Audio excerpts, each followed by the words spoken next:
All right. Hello, everybody. Welcome to this month, October, for the Perceptions Play Club.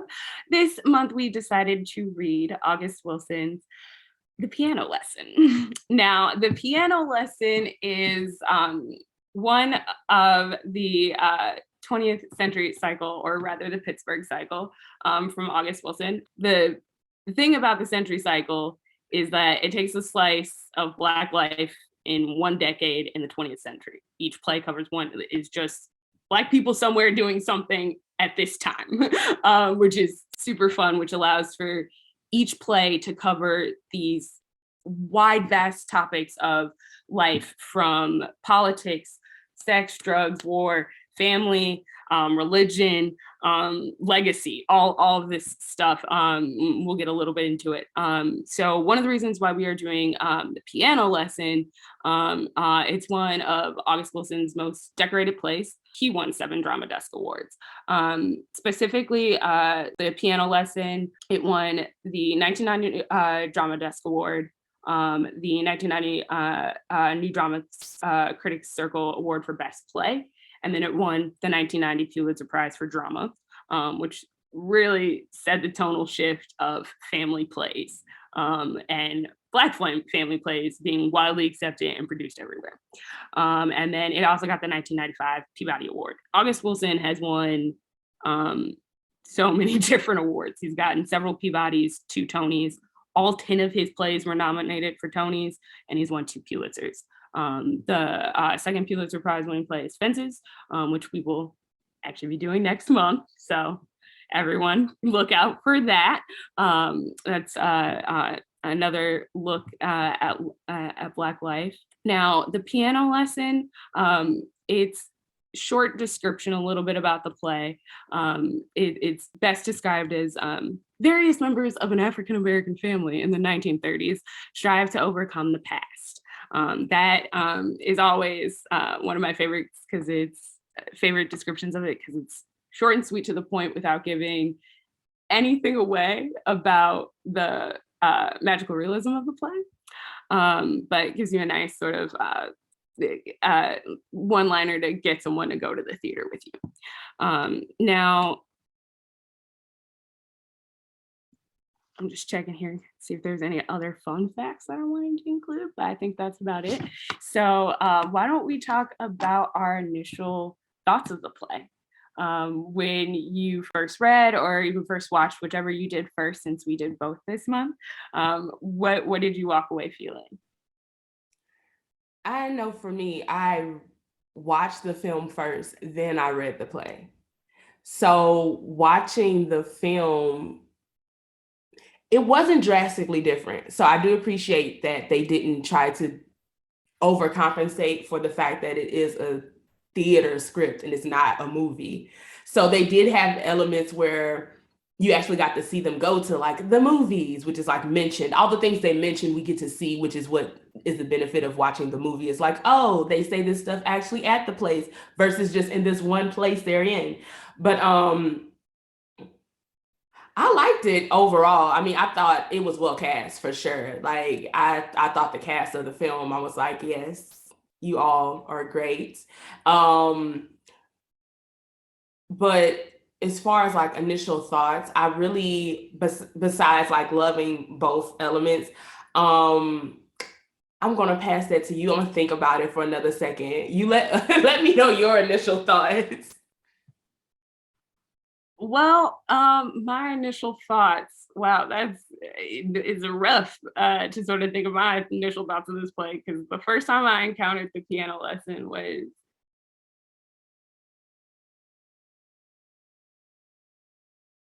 2009.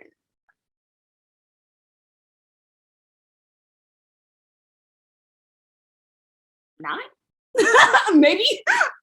This is one of the first plays that I read. August Wilson is actually what got me interested in theater. I'd been working with my mom, and she'd done a Raising the Sun 3 or 4 times at 3 different schools. And I'd helped her out with all of those productions and got really on fire for it, and read Fences and fell in love. and then found out about the Century Cycle and decided I was going to read the piano lesson because it's like the next best thing. And I remember, I think my first like reaction was like kind of looking at my siblings and being like, do I trust you? And it's so funny to hear me say that because then I write Crabs in a Barrel, which is just another question of legacy and where things are left behind when people die, and ownership and questions of all that. And August Wilson really did inform that play. So did Anton Chekhov, but it's just kind of that was definitely like the first thing I felt like. I was just like, I wish they would, because all of that nonsense just from one person wanting a thing.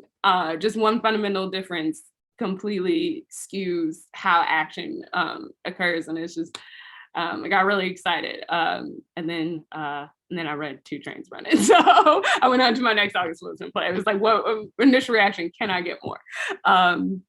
Have you thought on it, marinated a little bit, know what you think? I would say a little bit. I was really listening to you. So I was like, oh, really? That's what I was actually listening to what you were saying. So I was like totally not marinating on anything. I was like listening. But I could say after, I guess, initially just reading the play mainly, definitely it left me not so much questioning as seeing that both of them had points that made logical sense. However, they both went about it in what they think is different ways, but after reading it, they are very similar. They're just the way they execute their discomfort with one another, the brother and the sister. It's just in different ways, but they are extremely similar in their hot tempers and their I'm gonna do what I want to do. Now what? So I definitely, at first watching the movie, never having read the play, I watched it and I was just like, oh wow, her brother's like a lot. He's, he's very selfish, yada yada yada. But as the movie went on, I was like, no, but she's selfish too. And then when I read the play after the fact, I was just like, both of y'all are very selfish. You're just very selfish. And the person I feel the most for in the play actually is her daughter. What, Meredith? Or it's not Meredith. It's like, how does she pronounce this baby's name? It's Maritha. Maritha. Yes, honey, Maritha. Throughout the whole play, the person I feel the most for is Maritha, because like a true little Black child in 1936, and unfortunately some little Black kids in 2021, you are to be seen and not heard. So through most of the play, she sees and hears all these interactions that these adults are having. And I love that they have the choice to write in that she's there, and to also in the movie to show that she's there, even though she's, not to be heard. So it's as if she's not there at all, just a piece of furniture. But I feel like out of everyone, even though she doesn't have as many lines, it definitely shows that she's got a lot of trauma she's gonna have to unpack. Yeah, even and she's just 11. So that's just my initial thoughts, and I'm gonna mute it on that. All right, now you've hit so many points that we're just gonna like talk about so much like more in depth later. Just to kick it off, we'll move on into our discussion questions. And I always try to like touch on different aspects of the play, like how would you do this if you had the opportunity to stage it? What did you notice? What are some like personal things? And then of course like structural stuff. So the first question I really wanted to like talk about was August Wilson is revered for the rhythm in his plays. Even like the cover of this script is like, oh, the play's music is the real language. And I'm just curious, like, what do you notice immediately about the sounds, about how the play sounds, both like the text and the music? And then because we have like that really good comparison of how the film portrays that sound versus just reading it on a page. I would say, honestly, everything is extremely fast paced. for me. Just everything is like, as soon as someone stops speaking, someone else hurries up and says something. So I don't really know. The rhythm is fast. I feel the rhythm is fast. The only times that I think that the rhythm actually slows down is when they sing on the piano. Like, that is literally the only time in my mind, reading it, how my mind projected it, is that those are the moments where we get a breath of air, and the moments where we have the long monologues about the family history. Those are the moments where I feel like it gets a little more subtle. And but when it comes to any moment with Boy Willie, uh, everything is fast. It's so fast. Everything is so fast. In any moment with all four men together, it's just, they're all fast talking, they're all slick talking, and all I think about is scammers. So all, like, it's so fast paced. But when his sister comes into the room, that's when things slow down a little bit, but they're way more direct. So yeah, that's what I think of the rhythm. What about you? So I with this one, because like I asked this question because it is like one of my favorite things about August Wilson, like studying theater and like Aristotle's principle of rhythm. The way a play sounds, and that immediate staccato of like someone's finished talking, someone else starts talking, is what I love and live for. It is, because it's how people talk, especially Black people. Like, it is just, no, growing up in a big family, that is how we sounded. And it's so warm, and it really fills the air in just a really great way. I love how in a film, like they really can't do much underscoring, because the tempo of the speech is already so much, is doing so much that it's crazy. In this particular show, one of the things I love, especially about the film version, is Bernice. It's not Bernice, Bernice. Like, he just puts it in a time and place so well, both the actor and the director in that film version. But we were commenting about this throughout the movie, but there are certain languages in the play, certain phrases that just curb it and let you know exactly where, like, if you got caught up in one aspect or another of the play, it just regrounds you to where you are. It sounds like a familiar friend. Always, I love it. Now, kind of taking on to the next steps and like some other parts of the play. You know, August Wilson is no stranger to magical realism. Pretty much all of his plays sort of like play on that musical aspect, some sort of spiritualism and things like that. I ask, how do you think that this play fits into that style of magical realism? But also, with this particular story, do you think that it hurts or helps the telling of the story? Does it feel authentic? I'll say for me, I grew up in the South. I'm from Louisiana, and I grew up Southern Baptist. So I don't play with no spirits, and I don't play with no ghosts. I 100% think they are real. I don't care what nobody say. You can have your opinion on it, but I believe that they are real. I don't play with that stuff. So when they were talking about, the yellow dog and the spiritualism and everything, which is something that I've noticed in August Wilson's plays as well. I have not read all of them. I've only read a few, but in the few that I have read, it always has some element of God and the devil or some type of spiritual realm. And I think, to me, it's normal, because a lot of Black people talk about spirituality, especially in this play takes place in 1936. It just is what it is. I mean, the play has a whole pastor in it. So it's not as if, like, you can't get around the spiritualism, because at some point a pastor is always going to talk about God, even if nobody brings God up. So it felt to me natural that they spoke about spiritualism, and it didn't seem forced. And to me, because of how I grew up, it didn't seem weird or misplaced. I think that depending on how someone grows up, though, they may not be able to understand the elements of the yellow dog and Sutter, whose ghost shows up, and the spirituality and everything that happens at the end with the wrestling and trying to get the spirits out of the house. They may find it, possibility may find it a little weird, but me personally, I watched it and I was like, yep, blessed. Like, I have holy oil. Like, It's just like it was normal for me. I'm like, yes, holy oil, that piano down the house. When oh, I can't remember his name, but it's boy something. The other boy, who's a grown man, he's like, oh, when he tells Avery, who's the pastor, he's like, oh, don't he said, don't just bless the piano, bless upstairs too, and downstairs and in the bathroom. I'm like, I'm with him, okay? Because if they got spirits up in here, you need to be blessing everywhere. So to me, it seemed completely normal. And it actually tickled me at moments when they were talking about certain spiritual things, because boy, Willie 100% doesn't believe in any of it. He's very a realist, I feel, in a sense, a hustling realist. That's what he seems like to me, because he don't believe in nothing except for the almighty dollar. So, you know, or so it seems, but that's how he initially comes off to reading him. But that's how I felt about it.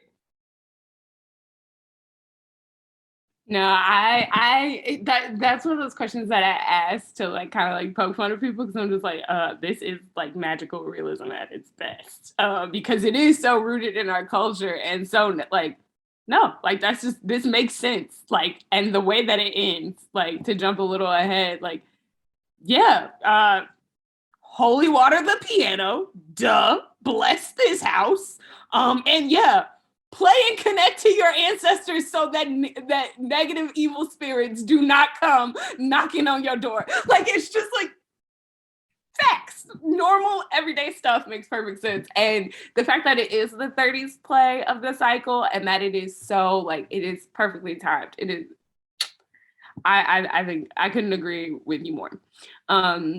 The next thing I wanted to talk about, and it kind of fits like a little bit in hand in that, in what we were talking about just now, but also a little bit before with the rhythm of the play. I'm curious, how is repetition used throughout the play? Like, which things did you notice, and how did it affect your viewing? And when you say that, you mean like how many times they mention the same thing over again? It could be that, it could be, since we like saw the film, like any repeating patterns, things like that, visually, in set, Oh, anything like that, any repetition that you saw that stood out to you that had an effect. What do you see? I'll say, I guess three things that stood out to me that like I felt were repeated constantly. One, Brunice, however country pronunciation they gave this baby in 1956. Wait, What did they call her? In the movie, they were like Bernice. No, I'll do it. I'll do it again. Like, he was not saying Bernice. That his accent was. It was a Louisiana accent, so I don't know. It was a southern other state or city, but it was not Louisiana. It was a southern twang to it, but I was just like, I'm gonna just call the baby Bernice. But with Bernice, every single time that she came into the room, she had to repeat this line at least 50 times. I feel like if you count it in the script, my goodness, she constantly said, get out my house, get out my house, get out my house, tell your company to leave, tell your company to leave, tell your company. I mean, girl, how many times you gonna repeat the same thing? And I mean, it was so weird to me that she kept repeating get out of her house, because if you wanted them gone so badly, you wouldn't give him a key to be able to keep coming back into the home. She was just being an annoying sister, I felt, at that moment. Every time she said that, I was like, girl, if you really didn't want him to come, then you would have made it so that he couldn't get into your home. Like, it just doesn't make any sense. But she repeats get out of my house so many times. So to me, that was something I saw that was repeated constantly. Another thing that I saw that was repeated but more subtly was, like I said, with Maritha. Is that her name, Maritha? Yeah, Maritha. Okay, Maritha. For Maritha, that Maritha was there a lot. Like, the camera, when watching the movie anyway, Maritha would just be there. They would be in a heated argument or something, or a grown person discussion, and the camera would pan to Maritha for no reason. And it'll be like, oh my gosh, she's been here the whole time. She's been listening to them, she's absorbing that, because she's 11 years old. So she's absorbing everything that they're saying. And a lot of this stuff she wouldn't have known, because her mama doesn't tell her so many things. So that was another pattern I saw. It's like she was always kind of around when they were talking about serious topics. And I guess the last thing that I saw that was repetitive is that the other boy, he's not, I don't, the other one named Boy, he sung so much. Like every time, even when he was drunk, he would always come into that room and sing. What is his name? Whining Boy. Is it Whining Boy? Okay, Whining Boy. That boy. Yeah. His name is Whining Boy. Or drink and music, which is why he's always on the like he's a piano man. He even though a Rolling Stone, so to speak. Even though he says that he doesn't want to be a part of he says he doesn't want to do this anymore. He said he doesn't want to. At some point he has a whole monologue where he talks about he doesn't want to drink anymore, or he doesn't want to he gonna leave that music alone. Basically he's like, oh yeah, I'm gonna leave the music alone, but he doesn't actually leave the music alone at all. Every time he walks back into the room, he's always drawn to that piano, which I also feel like is very much so a part of their ancestors, because that's their uncle. So Whining Boy is their uncle, who's like a blood tie to them and has a even stronger connection and blood ties to that piano. That we later find out, because we don't find it out right away. So I do like that we're giving bits and pieces and it's not just thrown at you right away, because I prefer plays that gradually, I'm just like a smooth roller coaster. I'm like, give me bit by bit. Don't give me everything up front, because where do we go from here? Like, you didn't tell me everything. I'm not going to care anymore. So give me a breadcrumb, then in a few minutes, give me another one. So that's how I like to read and see my art. So yeah, those are the three things that were repetitive to me. Did you find anything that you found was repetitive? So, I mean, yeah, there were all of those things, except when I want to talk a little bit about Maritha, because what's so great about that is that this is something that August does all the time. Like, children are around, but it's not until the later plays that they say anything. So like, they're there, and as a director, it's your choice of where this human is. And I think that's something that the film does flawlessly, because in the text, she's nowhere. Maybe she's sitting there, maybe she's not. And that area of repetition there is so lovely, because it makes it an intergenerational story. My favorite, because there's so many aspects of repetition here. The Get Out, Joker's rituals as he's opening the house at the start of every scene for every day. Like, those things are really nice. And he's sort of the steward of the stage. It's pretty cool. But the thing that I love the most is Boy Willie's like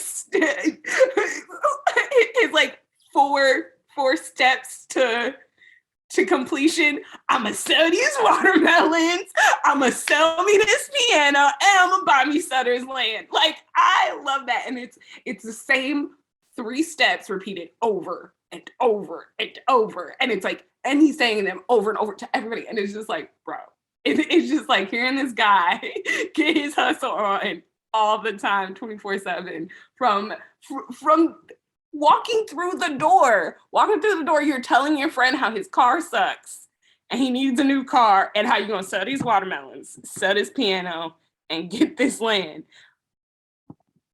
First 5 pages. Like, it's great.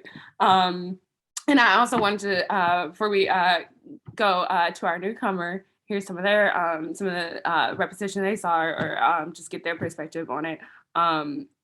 You did touch on something that I think is really important to note. And that is how this story unfolds. That is something that any writer can struggle with. How do you grab the attention? How do you set up your conflict without it all being done so quickly? And I think that's something that August Wilson does really well, and makes his things very interesting, is that at the beginning of the play, everything is world built and set up for you, and you have an idea of where this is going to go. And then by the end, we've had some tragic stuff happen. The world and things in place have shifted, and we have a moment of magical realism and peace, and it's over. That's pretty much every August Wilson play.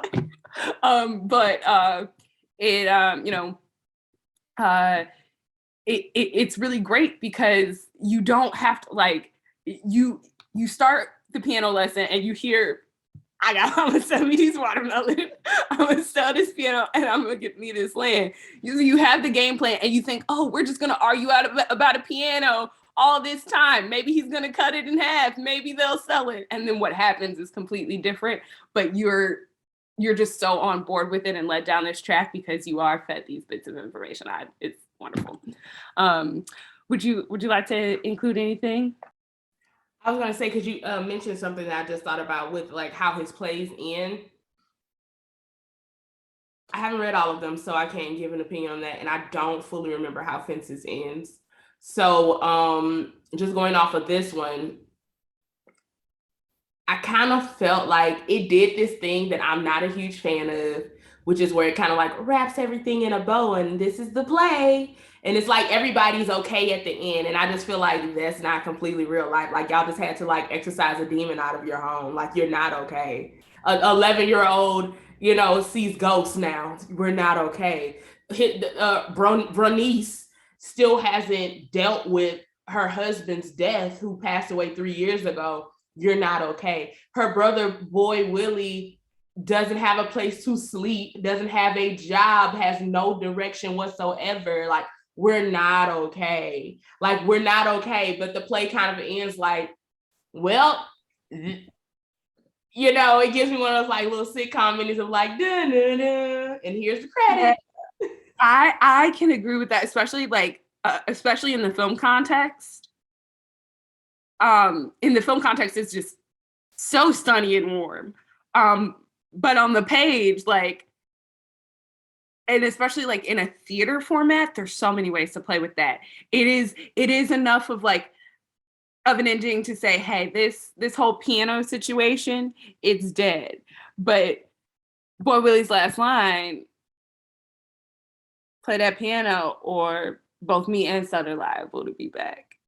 It's so threatening that really lets you know, like, and it's almost like it's perfect Aristotelian in this way because it's like, boy, Willie didn't get what he wanted. He's had a recognition and a reversal, but he has not changed. Like he knows he can't get the piano now, but like he still feels he has a claim on it, which is why he says what he says, to let you know things are not all quite right, but just this right here, this ghost is gone. I'm leaving for now. I you know, it's that fun like in the balance hanging. But the film definitely like makes it seem like, oh, we're all good, and it's like no, and it does it with this weird underscoring like it. They play the piano and there's also like this weird like sunny background and I'm just like, why is this here? You could either just like have them play the piano or not even like play the piano. Like you don't need both.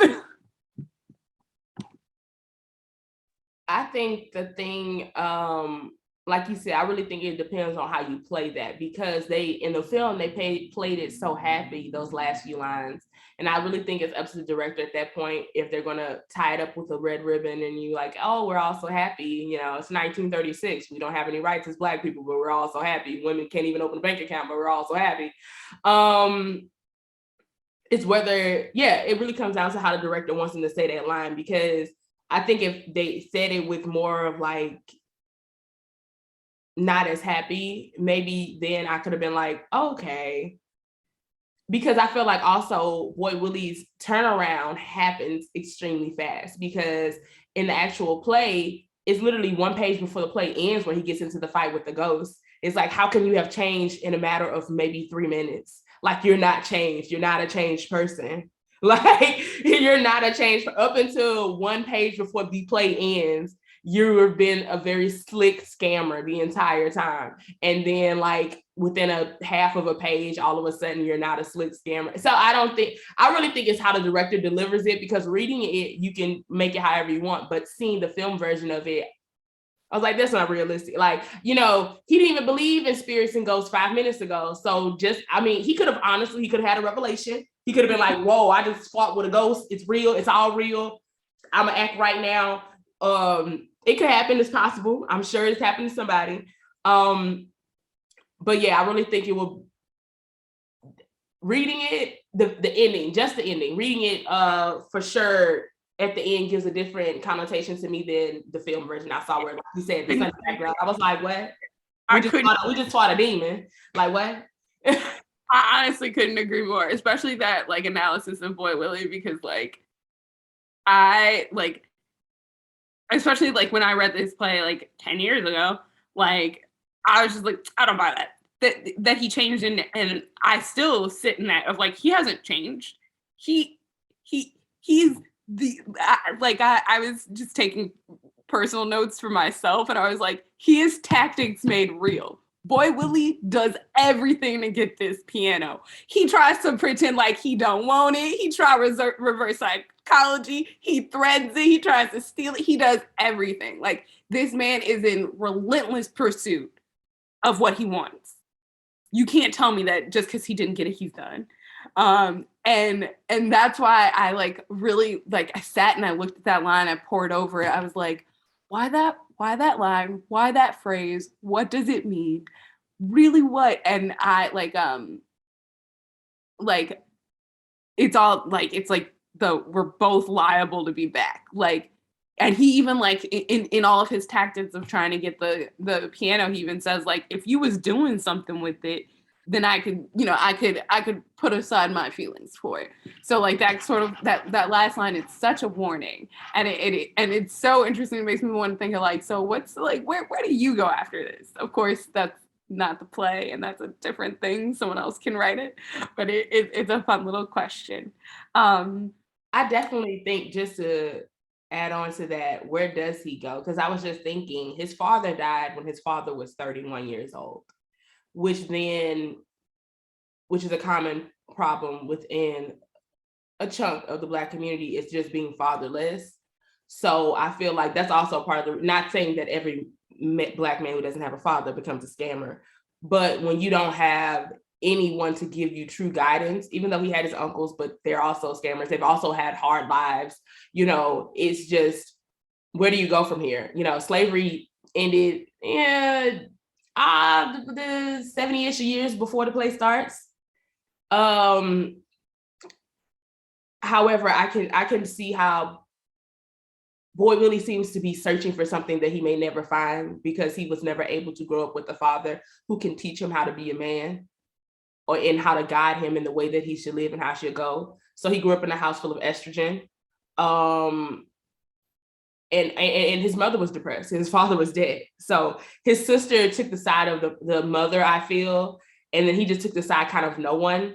I feel like his sister was taking care of their grieving mother, while that's how she, dealt with their father passing, and not really, he didn't pass, he was murdered. And how he dealt with it was trying to hustle and get away from the South as quickly as he could. So I feel for him, and honestly would love if somebody would write the Boy Willie play. Like, I want to see what this brother be doing in his life. Like, what happened that, like, if they started from the night that his father is murdered up until the day before he goes to see Bernice, I think I would love to see that play. I would love to see that play, because I want to know what is happening in his life. Yeah. I definitely don't want to spend that much time with Boy Willie. He's a lot of character. But it's while we're talking about Boy Willie, that kind of moves us seamlessly into the next question. I was just saying, like, he's relentless in this pursuit of the piano. And I talked about what, like, some of the tactics that he that he uses to get Bernice to sell. Are there any other ones that you noticed that I didn't mention? Kind of talk, I'm just kind of curious for you to go a little bit more into that. What is your overall impression of Boy Willie? Do you think he is a good guy, or is he a bad guy? Like, he's kind of the villain of this story, to be honest. For me, I don't think he's necessarily good or bad. I think he's very complicated. Because when I read it, so it's like watching it again, but reading it. It's a weird thing. It's like because they kept the script so similar. They only took out small chunks, which I very much so appreciate, because I can't stand when something is a written text, they make a film out of it, and then throw away their outline. You throwing away the skeleton. It's going to make no sense now because you don't have the skeleton. So I appreciate that they, for the most part, they kept everything intact. There were just few minor things that they changed out that really didn't change the story too much. But reading it after seeing it again, to me, I don't think he's good or bad. I think he's just a very complicated person who has a lot of misguided anger. And brother need a hug. Like, he needs a hug. Like, I'm not, he's a grown adult and he needs to, get it together. But that's me saying this in 2021. They're in 1936. They're living by a whole different set of rules. So it's easy to see how a lot of Black men like that in 1936 who can end up being scammers, people who barely have jobs. Not, even though there are ones that do that are, successful. They have a life, they have a wife, they have a family, and they're living their life. Because Avery is an example of a Black man who did not when we don't really find out much about his past, but whatever his life circumstances were, whether they were good or bad, he does not let that stop him from going after what he wants out of life, which is to have his own church. In jail. Every man in this play, including Avery, has been in jail. I didn't see, so where did they mention that? Because I missed that part. What did Avery do to go to jail? I forget what Avery did. I don't know if I don't remember reading that. Yeah. I don't know. I can't. I don't remember that. I don't think they go into detail of what he did. But when Boy Willie and Lyman get there, or whatever, and they mention and Doker mentions Avery, they basically he became a pastor? No way, not him. I thought they were just what I grasped from that is I thought they really were Avery ain't nobody. Avery wasn't gonna never amount to this. Avery had done some dirt. How he become a pastor? Avery dirt.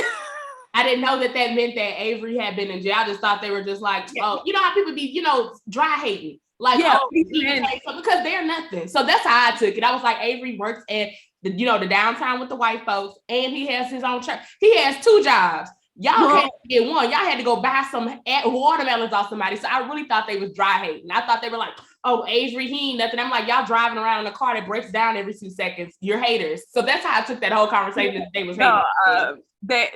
They're kind of talking about his reformation, in that aspect. They're more hate baiting on other stuff, especially there's layers to his job, because there's always an aspect of Wilson that questions how do Black men view the white man and their place in the world, and how the white man views them. The particular play to have that full discussion is Ma Rainey's, which makes it really funny that I kind of couldn't say Ma Rainey's last night, because Ma Rainey's is a lot about that, what the white man can and will do for you. That's an undercurrent of this play, because the more forward question is, what has the white man done to you, as opposed to what he will do to you.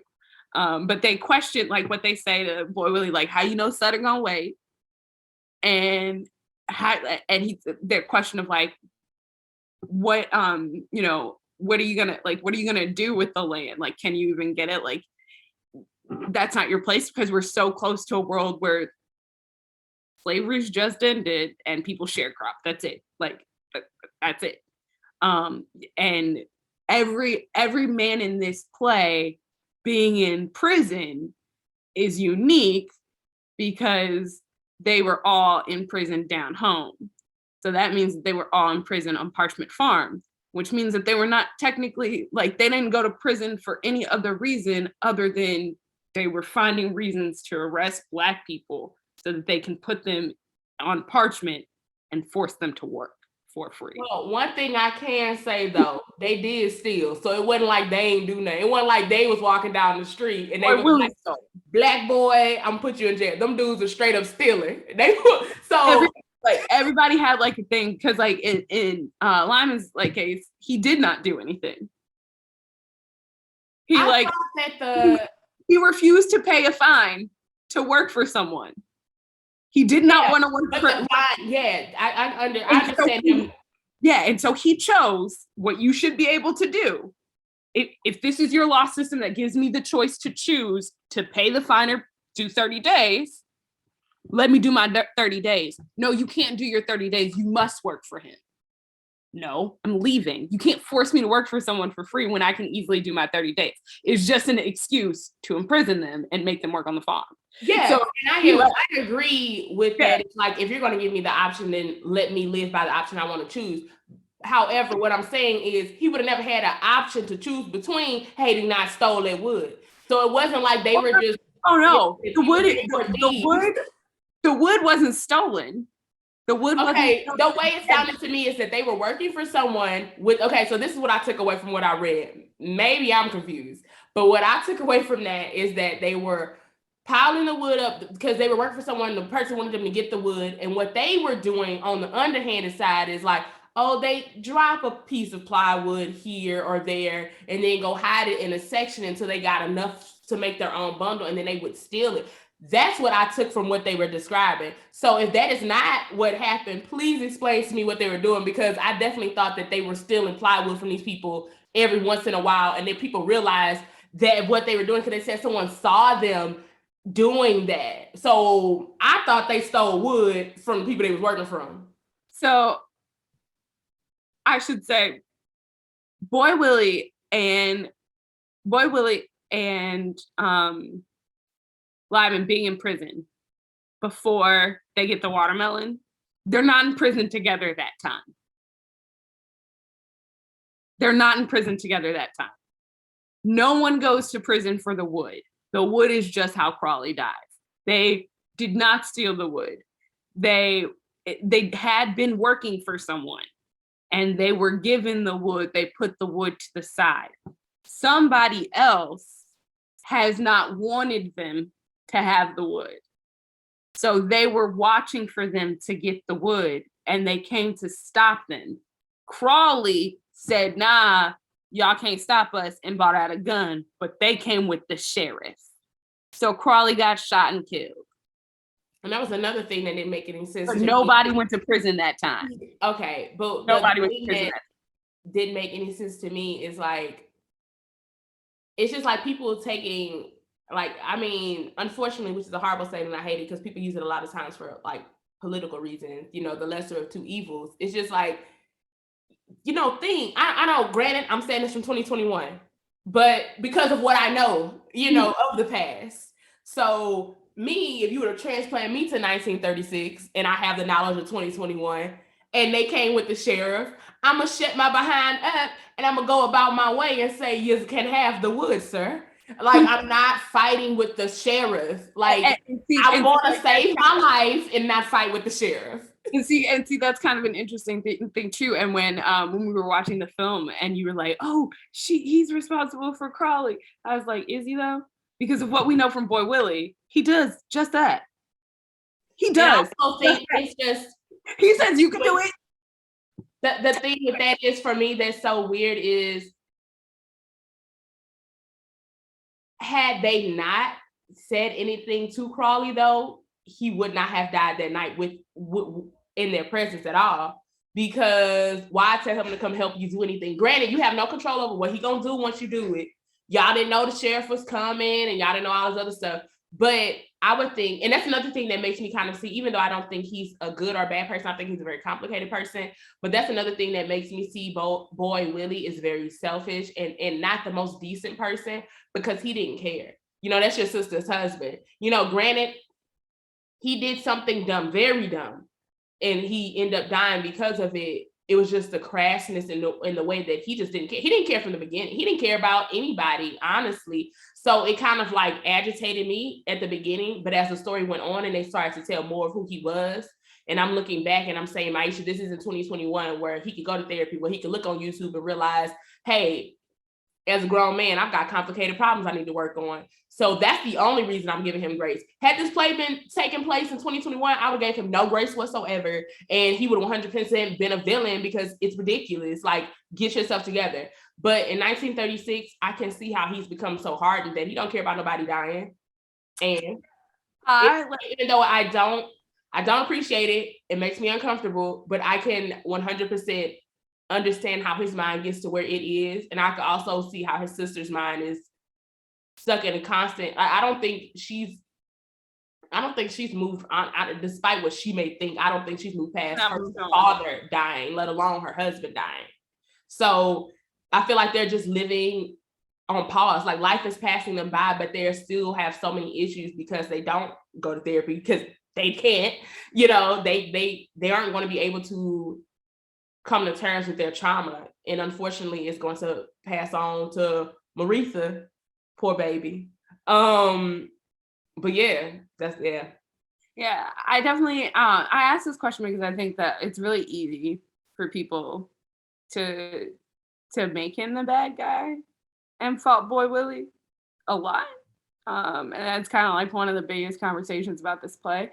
I don't think he's a villain either. I think villain's like pretty strong. I think as far as like textual like action cause and effects, like yeah, he causes the conflict in the play. That's a villain. But like his even more so, especially like looking at text and things, I find it fascinating him as a character because he literally does everything to get what he wants. He never stops. And that's like an aspect of his personality as well. It makes him very tenacious, and that's what it gives the actor something to play, really play. Like Boy Willie is a thunderstorm throughout this play from start to finish, the entire time. And it's just like he's just. I think the thing most is that I just find him a very interesting character. We got about like we got a little over a half hour left, and we got maybe like 11 questions or so. So we're gonna move along. And I'll try to be more conscious of time. But my next question to you is, lots of things are said about the ghost of the yellow dog. Most importantly, the Reverend Thompson and he's the Reverend from down home. He calls him the hand of God. You also said something really interesting during the chat last night. So what is your interpretation of the ghost of Yellow Dog? I really think I feel like it's like a mixture of things. I feel like it's like one half karma, one half ancestors, and mix it all together. That's the yellow dog. So that's literally what I think of it.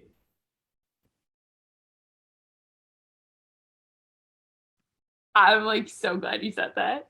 I think that's the best way I've ever heard it articulated. Can I write a paper on it with that title?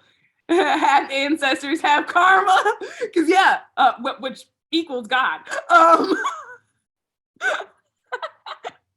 I think that's great. I think that's like the best way to describe it. So there's this line. It's hard to figure out white folks sometimes. Boy Willie says in Act 2, Scene 4. What do you think August Wilson is saying about race relations in the 30s? And what do you think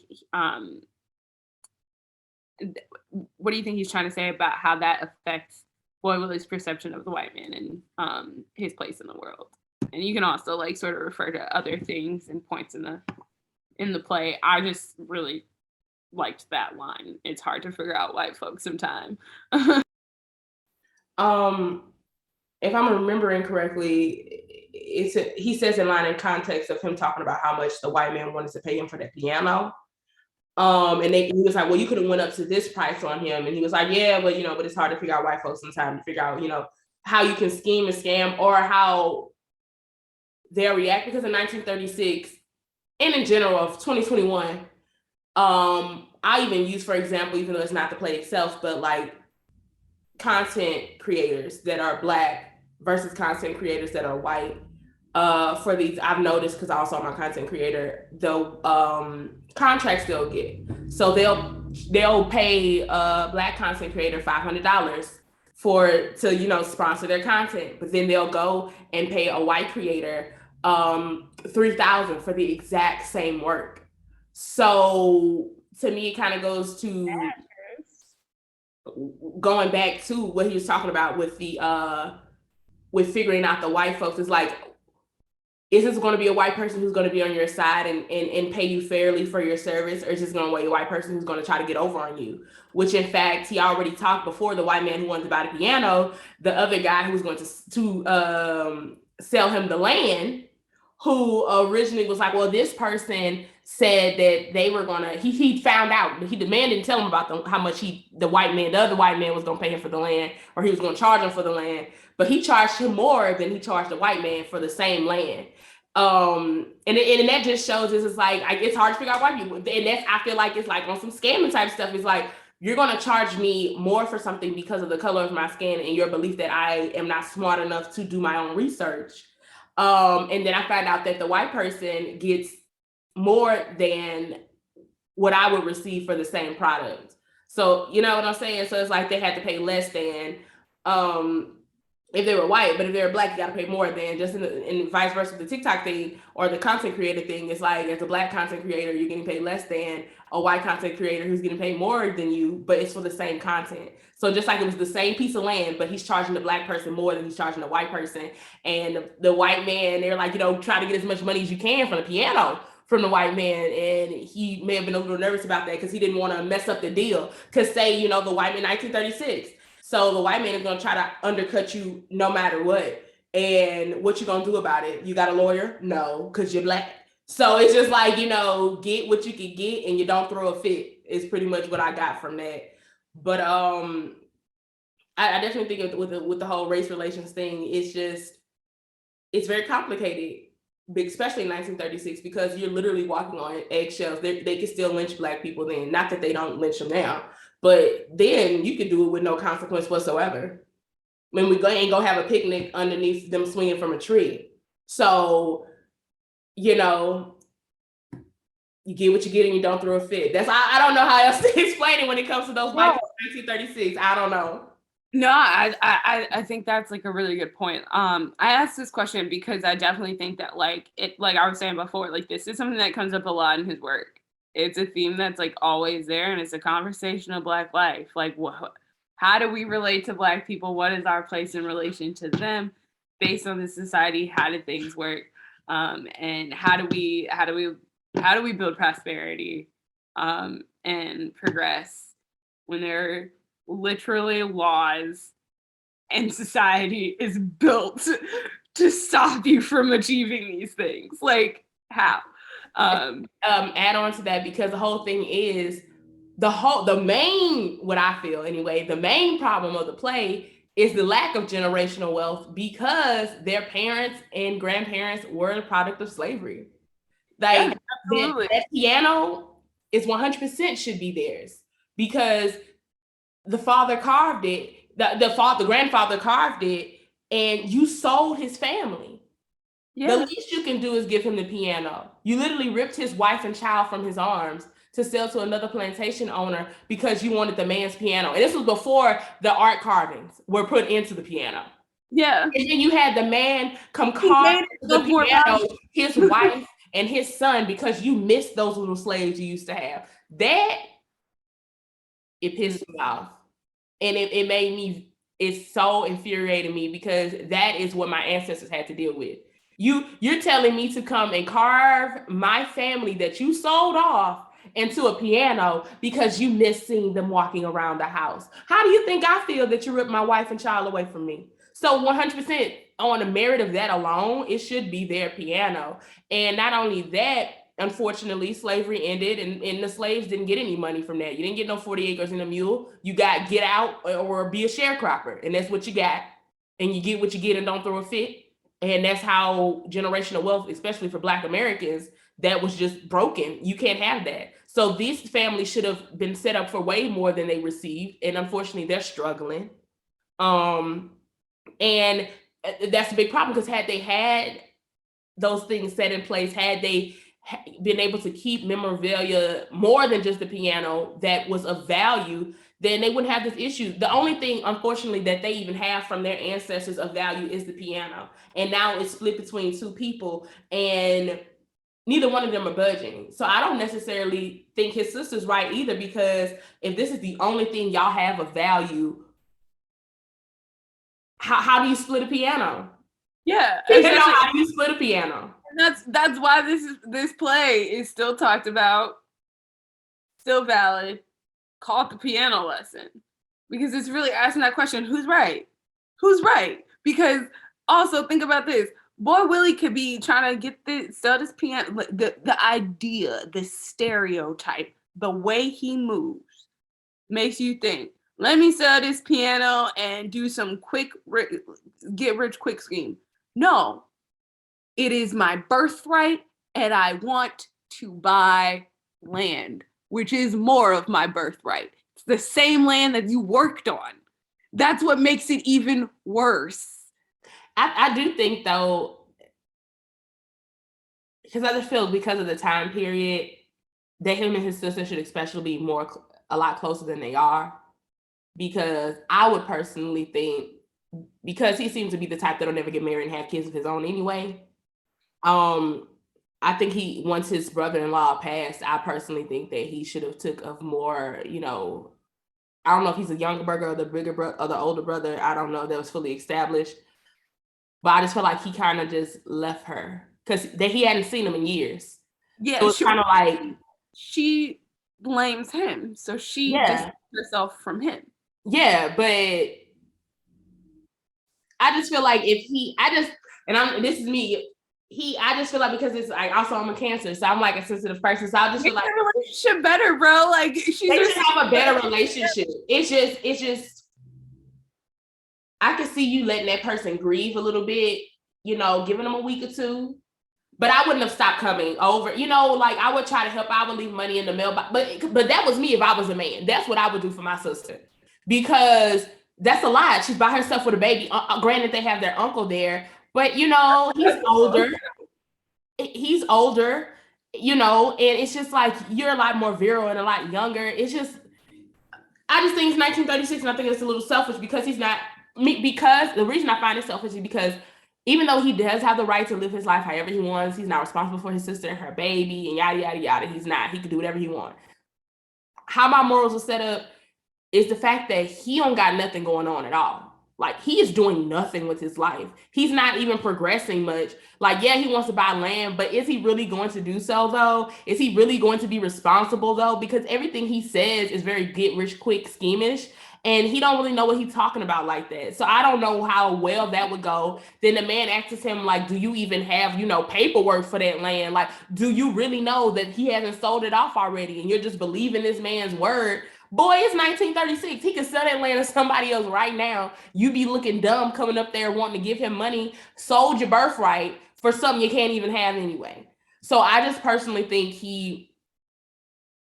but then again, he's 31? He's 30. He's in his early 30s too. I at this point. So it's complicated. And he has no guidance. So of course he's going to make whatever decisions he want to make. And he's going to be like, I don't care. But I do think that when it comes to being selfish, I do think he's more selfish than his sister, because even though she lives with their uncle, their other uncle who does come by, she still allows him to come by. His sister, even though she says get out of her house, she still allows up to 6 people outside of herself and her daughter to be in her home at any given time sleeping. So I just feel like they're both selfish, but he is a lot more selfish than she is. She's a lot more considerate and loving than he is. Yeah, I would agree 100% in that. Taking a little bit of a wider out, moving on to the next question, kind of bringing us more towards the end of the play and wrapping it up.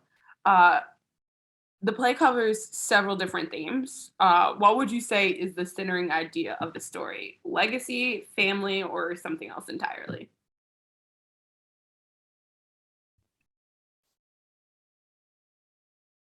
I would say, I feel like it's more than one theme that it gives off, but I definitely think an overwhelming one is legacy, in parentheses, generational wealth, and letting go of the past. I think those are 2 big things. And not forgetting the past. Yeah, I was going to say, I think that's interesting. Letting it go so that it doesn't stop you from having a better future. Remember your past, but don't let it stifle your present so that it can prevent you from having a better future. Yeah, it's like I think especially we've talked a little bit about this, but I think it's even more relevant thinking about the film and really calling attention to Maritha because it, it I think it's like having intimate knowledge of your past. Yeah. Not Don't like how, come to peace and with I think a lot of families do that though. They don't tell their kids their history. So your child doesn't know anything about themselves. They don't know where they come from. They don't know who sacrificed to get them here today. They don't know that. And I feel like that's, unfortunately, that's getting lost in a lot of families, especially for African American families. A lot of us, all we have is word of mouth. Not everybody has pictures. Not everybody has records of where they come from. So all you have is these stories. So I do commend Bo Willie, boy, I want to call him Bo Willie so bad, Boy Willie, for calling his sister out and saying, why you don't tell her about the piano? Like, why don't you tell her family history? And I do commend him for calling her out by when she tells her that she wishes she was a boy so she didn't have to do her hair. I was like, yes, sir, 1936. You better call your sister out. Don't get that little baby complexes about herself. Like, there's nothing wrong with you. Do her doggone hair. It's your job. Didn't you have her? You had a girl. So guess what? You got to do her hair. Like, don't tell her you wish she was a boy so you didn't have to do her hair. Like, what's wrong with you? That is so rude. And I'm glad that her brother spoke up and was like, girl, you disrespectful. Don't call her. Don't tell her that. I love little things like that, and it's real. That was real. The way it happens in the movie is clutch. I would agree 100%. I definitely, and I love that you kind of like opened up that end of like how we look at our relationship with our past, because I definitely think that legacy and ancestry and generational wealth and family are really at the core of this play. And one of the reasons why like that like sort of benchmark and discussing that within black families is essential to like this idea of the century cycle, but also in our identity and the questions and the conversations that we have in our general story, because even how we can story tell and how we can look at our past is different because of slavery. What photos we can have, where can we figure out where we're from, what are our connections to places, people, and things. That is something very unique to the Black experience, because it at some point is going to stop for you. At some point, you're going to have to stop searching. Some people are very lucky and can go all the way to the boat. Most of us have to stop. In my case, it just turns white. So, like being able to search and find that connection to your history is something kind of, I don't think that the play's gonna be like an instruction manual or a how to, but I definitely think it's saying how not to. Now taking a look at the next question, and you said this, and I've been really excited to get to it. Bernice and Boy Willie clearly want different things, and they go about getting them in different ways. But how are they alike? Where are they the same? How can you tell that they're related? I can tell that they're related because they don't listen to anybody. They just state their opinion and they don't care about what anybody has to say. They don't I want to mess up the phrase, but it's like they listen to respond. They don't listen to they don't respond to understand. They respond, they wait for you to get to your period so that they can just start talking about whatever they want to talk about. Because they don't care about what you're talking about. And they're both very aggressive in a way that they want the piano. For Boy Willie, he's just like, oh, I'm gonna just get it. He's trying to move the piano out the girl house. He mad disrespectful with it. However, she's also, he has some claim to it because it is also his piano, so he isn't completely wrong, even though he goes about it in an extreme way. But in order for her to keep it there, she goes about it in an extreme way. She grabs a gun. A girl, you gonna shoot your brother over a piano? I mean, my goodness, like their family is so broken. And it's so unfortunate because it all started from the boat, of course, but from what we know from this, just the story, when their grandfather was sold, his wife and his son were sold. You know, the breakdown starts there at the very least. So the fact that she was willing to pull a gun on her brother, that I was just like, I looked at her funny. I ain't like that, because no matter how upset, because I'm the oldest of 5. Like, me and my siblings, we didn't all grow up in the same house, but we did see each other, often enough-ish.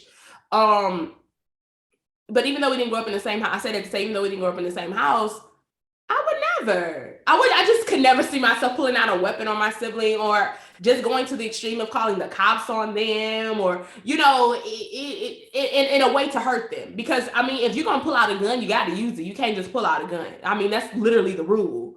Like, if you're going to pull it out, use it. So the fact that you're willing to go get a gun and try to, like, shoot your brother over a piano, it's weird. It's weird, but he's crazy too, like that. They're both strange people because of the ripping away of their families. Like, they have uncles, but these men, they can't really tell them, too much. They're so hurt, because even in the uncles' monologues, my God, their lives are so depressing. And they look so old. And I love how the casting did it, because they look so old, because we as Black people, we don't age like that. Like, the one uncle's in his early 50s, one uncle's in his late 40s, and both of them look like they're in their 60s.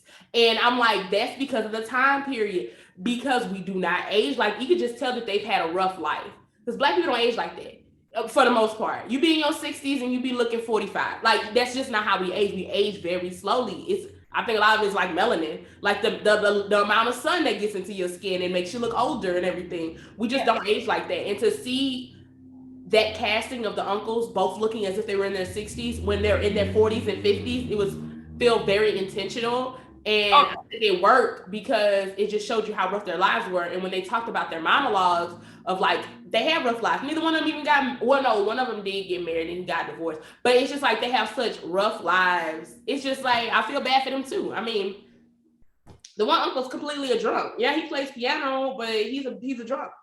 Yeah, and the only woman he's ever loved is now dead. So he's going through it. He's going through it. Yeah, I would definitely agree that those are the ways that they're similar. I'm trying to think if I, like, really think that there is any other ways that I see similarities between Boy Willie and Bernice. And it really is just their stubborn quality. But I guess, like, I would also go as far as to say it's just the idea that they both are thinking about, granted, it is in different ways, but they've both thought about this piano. They've both taken a stance in the conversation of how you should view your ancestry and honor it. I don't necessarily agree with hers. I agree a little bit more with Boy Willie's, like, get out and play it, talk about it. I don't agree with selling it away like he does, but there's that interesting quality with the piano of that it is the beginning of tragedy. So it does that beg the question of keeping it. If we could guarantee that the man who sold your family, you're gonna sell that piano away and get his land back for yourself. If we could guarantee that would absolutely happen, it is some kind of poeticism that, like, you got rid of his piano to get his land. Like, that's kind of poetic, but it's highly unlikely. So even go to say, because I thought it was sketch, because that white man who's buying up all these, he's going specifically around to Black people and buying up all their family history. And that's another thing, goes to generational wealth. Like, a lot of Black people who don't. That's all they have. Like, yes. They don't think about that. I'm like, yeah, he's buying your piano, your guitar, or whatever. But do you know how much money he's going to make off of this? This man's going to make millions of dollars off of this. So don't, even though it may seem you in a rough spot right now and you need to eat today. You don't need to eat 5 years from now. I get it. Like, I get it. But if you can still eat today and be decent or enough to where, like, yeah, you're living a paycheck to paycheck, but do you really want to sell off your history like that? Like, It's just, to me, it's weird. I could never do it. I don't think I could ever do it, and I hope I'm never in a position that I have to make that decision. But I just know he's gonna make so much money. As I was reading it, and even when I'm talking about it, I'm like, he is gonna make so much money off these Black people stuff. Like, he is literally stealing their history. He's gonna sell this stuff off to the Smithsonian or something and make millions of dollars, and they gonna be sitting here still broke. Is the day he came over to get the product. Yeah, it's like they don't even think that far. They don't even realize how much that piano is really worth. It's worth more than $2,000. Like, that's nothing. That's not no money. that is for sure. I didn't gloss over that part. But I definitely like had to hold back my like feelings. I was like, that's a rabbit hole. Like, cause he literally says that he buys instruments from all the Black folks. And I was like, yeah, just robbing us of our history. Cool. Like, I was like, thanks. Let me put that to the side. That's not what we're talking about in the play. But I think it is, though, because he wrote it. So if he didn't want you to think about it in the play, he wouldn't have wrote it at all. So I think only some people will catch it, though. That's the thing. I like little hidden Easter eggs like that. Like, it's like you gotta really be paying attention, because I noticed it and I wasn't gonna let it go. I was like, oh yeah, low down and dirty. It's a part that it's so funny because it makes me think of A Raisin in the Sun, and just not accurately, but it just makes me think of Linda and A Raisin in the Sun, and I'm just like, who is this white man? I want to see that play. I want to see the white man trying to get these Black people, like walking around to all these places, trying to get these Black people to come off of like something. If I was to go see that play, their pianos. If I was to go see that play, I would be a very, very Black person in the audience. You know how like a lot of times people talk during movie, I would be like trash. Every time I just couldn't go see it, I couldn't see that play. It would be too triggering for me, because it would just be like, why you need to play white man? We know what you did. We saw it in history. You don't need no play about you stealing everybody's stuff. Like, I mean, not that the play wouldn't exist, but I'm sure there are plays that do just that. But I definitely would be in the audience. Look, I would be shaking my leg. I would be mad. I probably would have left during intermission. I wouldn't have stayed. I would have wanted my money back. Okay. Let's see. Because we've got just a couple minutes left. So we already kind of talked about if we would sell the piano, and if we thought Boy Willie gave up too easily. So I just want to ask, before we get into more of the wrap-up questions, because we just have like 2 or 3 more other than those, how did you imagine the scene with Sutter's ghost? How would you like to see it on stage, and like how do you think the film did it? Like, what do you think about that particular section? I do think that the film a little bit made it a little cartoonish, just slightly. It was a hinge of cartoonishness with the ghost, but I think it will be more well received seeing it on stage. Just like with Fences, when Troy has a conversation with the devil and God, I think it's more powerful to see that kind of spiritual awakening on stage, unless you could do it really well on film. And off the top of my head, I can't think of a film that does it really well, where you're having that spiritual conversation. But I think seeing it on stage, I think I would feel it better than what I saw in the film. Because like, it was cool what I saw in the film. I understood, but I think that it would be more powerful for me to see it in person than what they gave me. Because it was a little comical. And to me, I'm like, this is not a comical moment at all. Like, so to me, like him falling down the stairs, it was like, I kind of like sniggled a little bit. And I'm like, I'm not supposed to be laughing at this. Like, this is not a laughing moment. Like, he's literally fighting with a spirit, possibly a demon, because we don't know where Sutter went. He ain't necessarily go to heaven. We don't know Sutter's life. We don't even know that Sutter he's fighting with. That, the devil can come in all forms. He come, that may not even be him. That could be somebody else. So very true. This is all very true. So that's why it was a little comical to me. So I was like, not like that. Not like how the movie did it. Not like that. Yeah, I'm not a fan of how the movie did it at all. Because you are a director, I'm very curious. Like, how do you think you would do it? I definitely, because I've directed a scene from Fences before, and part of it was literally Troy having to come to Jesus in the devil moment. So it's very different. But I would definitely highlight it. I would say for sure I would have definitely highlighted to where everything else would be darker on stage, and it would just be flashes of, ooh, I would have to put up, epilepsy warning, like, because I'm going in with the strobes, honey. So because we're gonna have the strobe lights. This lighting designer is about to have the best time of their lives in this last scene. But definitely coming with the light, and where it's focusing on Boy Willie while they're saying the things, but we don't necessarily really see them because this is his conflict. He's been saying he don't believe in ghosts this whole time, and now it's time to put up or shut up.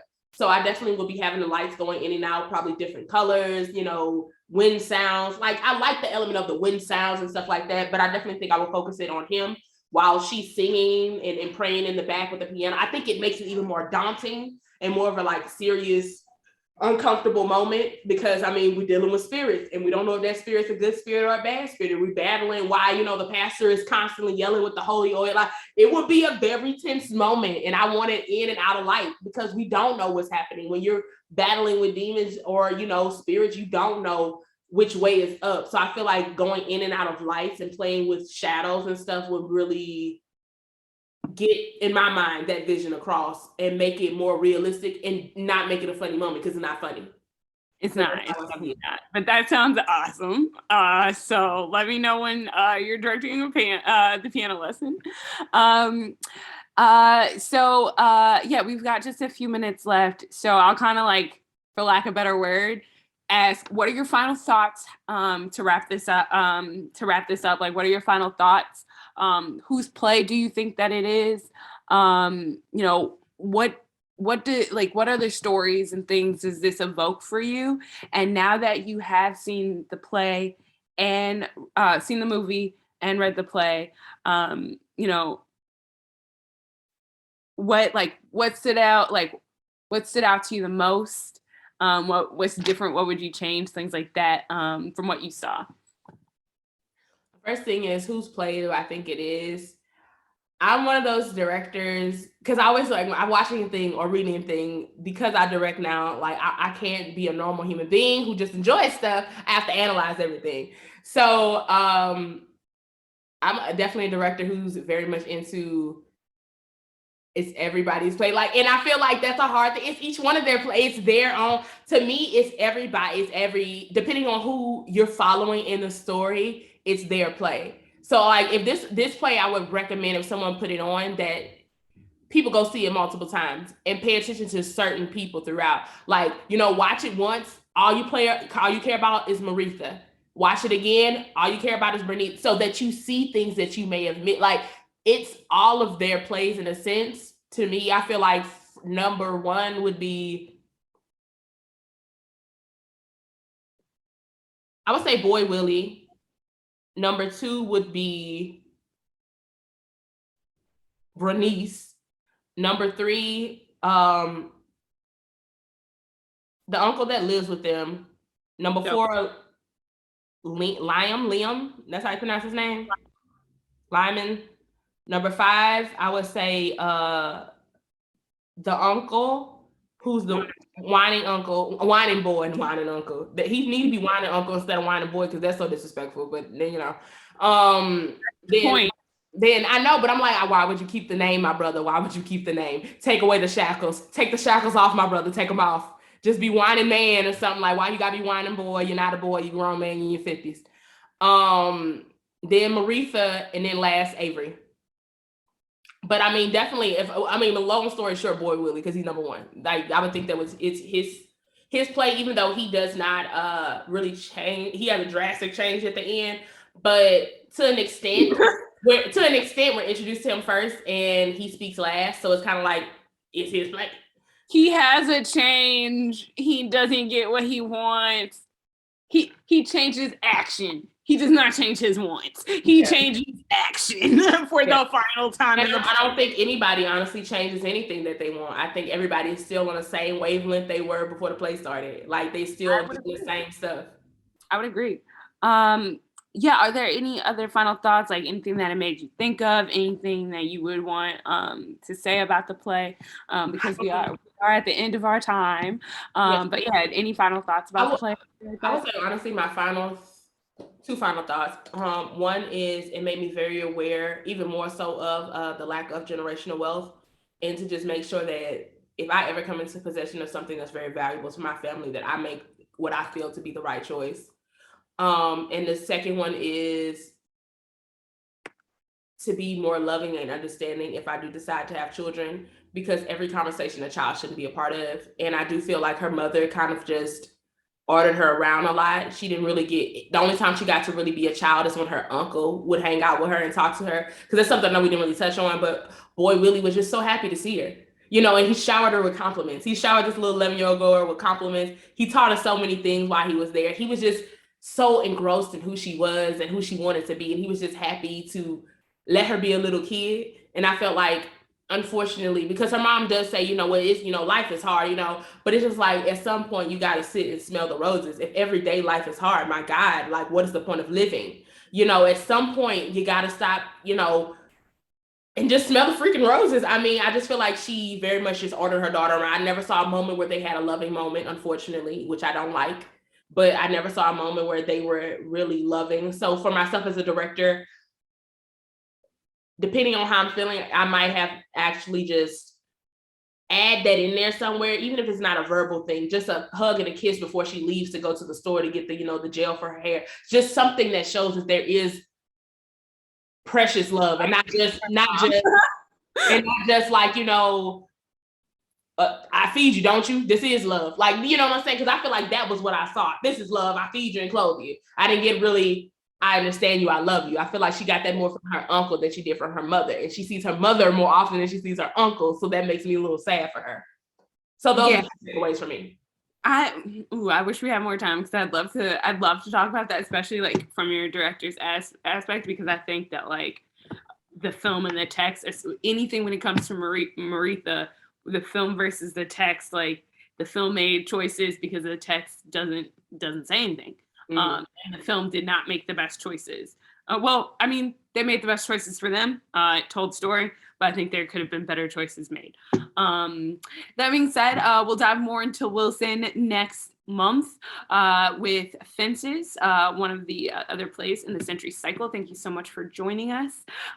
We will be continuing. We'll have one more play this year, and that will wrap up Perceptions Play Club's deep dive into the best of the best BIPOC writers who have won Pulitzer Prize plays. But for now, you all take care. We want to thank you again for taking some time to read and spend some time with us, and we hope you join us next time. Bye.